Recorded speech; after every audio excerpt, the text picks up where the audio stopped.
Regina Public Library, and today my video is going to be quite short for a change. And what I'm going to be talking about are some of the nonfiction titles that came in 2020 during lockdown, and just thought I'd feature these ones that haven't been discovered yet. So, to start,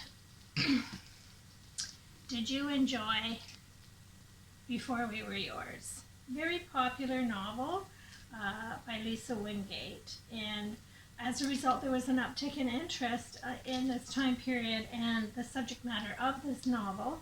And this book just came in this year, before and after, so these are true stories of some of the children that went through the Tennessee Home for Children. And I won't give you more details in case you have not read this book. I don't want to spoil it for you. It was a good read. This is the story behind the story. Did you enjoy The Gown by Jennifer Robson? Again, a very popular novel based on the gown that Queen Elizabeth wore in her wedding, and the story of how it was made and all the peripheral details around that. And if you enjoyed that, you may very well enjoy The Other Side of the Coin. This is a nonfiction book written by the Queen's dresser, and she has been with the Queen from many years, and it's all about dressing the Queen and her wardrobe and how that reflects who she is, and some of the historical details of their lives and the photography and all those details surrounding the wardrobe, as is detailed in The Gown. Okay. A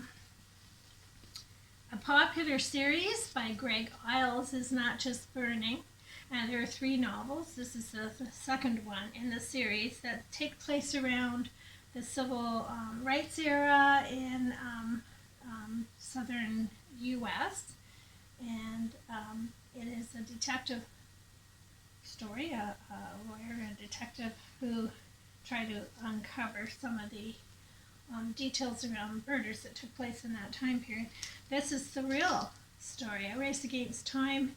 It's a reporter who opened up 4 cold cases, very famous cases in the civil rights era, cold cases where, in some cases, such as in the famous Mississippi burning, you may have seen the movie with Gene Hackman, where everybody knew who killed the civil rights workers, but they weren't brought to justice for 43 years, and when they were, it was due to the investigations by this reporter. And there are 3 other famous cases detailed in this book. His memoir of how he solved these murders. I'm just trying to look to see. Yes, so the assassination of Medgar Evers, the firebombing of Vernon Dahmer, and the 16th Street Baptist Church bombing in Birmingham that killed 4 girls, as well as the Mississippi burning case. So 4 cases, and I think if you liked Not Just Burning, you would like this book. So the story behind the story. I don't have particular novels to go with this. Perhaps In the Spirit of the Eagle Has Landed. You may have seen the movie with Michael Caine. It's a novel by Jack Higgins about an attempt to kidnap Churchill. There are many World War II books out now. This is the true story of a Nazi plot, a team of highly trained Nazi commandos sent to assassinate the 3 leaders in their secret Tehran meeting in 1943, so Roosevelt, Churchill, and Stalin. It did come to the attention of the CIA and the FBI. Actually, at that time there was no CIA, it was OSS, but the FBI worked with the KGB very uneasily to try and stop this plot. And this is a well-regarded nonfiction author, writes in a narrative nonfiction style. So very engaging book, fast-paced. interesting topic. This has just come to light now. This wasn't known before.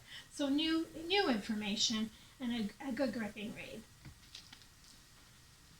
There have been a lot of books written about World War II, about the resistance efforts of women in World War II. Some are novelized. The Alice Network comes to mind as one of the first that kind of caught people's attention. It's still very popular, by Kate Quinn. This is a non-fiction title that came out just as we were going into lockdown. A House in the Mountains, and this is focused on Italy. Under fascism, under Mussolini, and the partisan efforts who worked in conjunction with the Allies as the Allies went through Italy, and it particularly features 3 women who lived in Turin and the efforts to bring down fascism. That it's a good read if you're a fan of the resistance movements and the stories behind those stories. And those are just a few of the nonfiction titles that came in, and I thought I'd flip that a bit. Did you enjoy Boys in the Boat? Or this novel, Girl Runner, came out a few years ago. If you did, I think you might like this historical fiction treatment of 3 women who competed in the 1936 Olympics, just as the Boys in the Boat deals with. And these are 3 women. One was black. Their efforts to combat the misogyny and racism in order to compete in the 1936 Olympics in Germany. And it is a fictionalized account based on fact. There is an appendix that gives you some insight into their real experiences. But you might enjoy that if you enjoy Boys in the Boat. So it's not nonfiction, it's historical fiction, but based on true people and in the context of the Boys in the Boat and Girl Runner, Fast Girls. So those are just a few of the nonfiction titles that came in that people probably didn't see and deserve some attention. And there are many others that came in, but those have been circulating. These are the ones that got overlooked as we went into lockdown. So hopefully you'll pick one up and you'll enjoy it.